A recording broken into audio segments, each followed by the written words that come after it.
Mayor Cooley, was the dispute within the sanitation department settled this morning?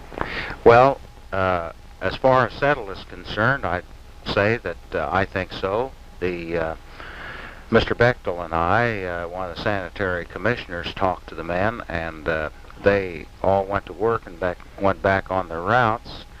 And I would like to add that we are going to try and keep the lines of communication open between the supervision and the sanitary board and the city administration.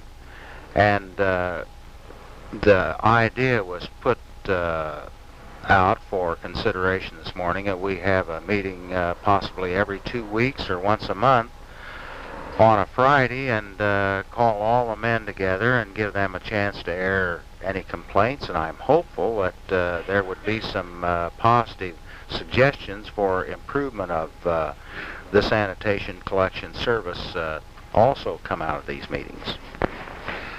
Mayor Cooley, our city census, a special census, is about to be completed.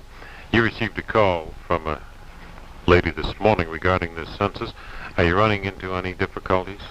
No, not that I'm aware of. Of course, I think most of the general public realizes that this special census is to count all the people that weren't here during the last census of 1960, and the length of time that we will draw the increased funds will be of a great financial benefit to the city.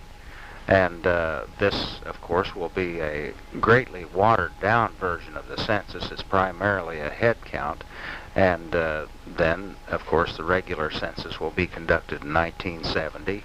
And the long list of questions and so forth there's been so much news about lately will be asked then. You just returned from a European vacation where you saw your Army son and his family. And you've returned to your office, which is piled high with reading material. You've been reading now, you said, 4 hours this morning since 7 o'clock. Did you find the city well run in your absence? Any particular problems? Well, I think that things went along about as well as they would have if I'd have been here, Jim.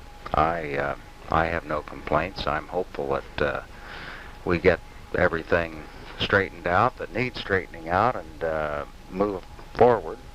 I'm happy to know that there was no objectors to the Tillotson-McGalliard project, and I talked to the city attorney late last evening, and they're working on some of the negotiations for right-of-way south of Bethel on the Tillotson project, where it'll have to be gradually narrowed down after the 4-lane, and we're certainly trying to do everything in our power to see that this project moves forward.